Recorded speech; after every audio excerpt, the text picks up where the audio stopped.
Guys हम आए आज वाटरफॉल देखने। देसी वाटरफॉल है ये, कुदरती एशिया का सबसे छोटा वाटरफॉल है और ग्वालियर से 45 किलोमीटर दूर है और बेहट से 5 किलोमीटर दूर है। कभी आओ तो हम आपको दिखाते हैं कैसा वाटरफॉल। आओ चलो। बहुत दूर है पर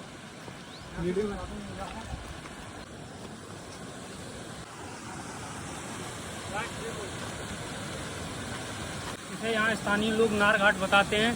और देखो क्या नज़ारा है।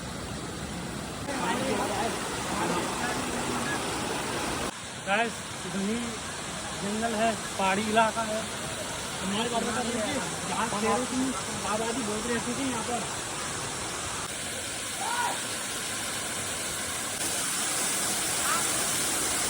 ऊपर का ऊपर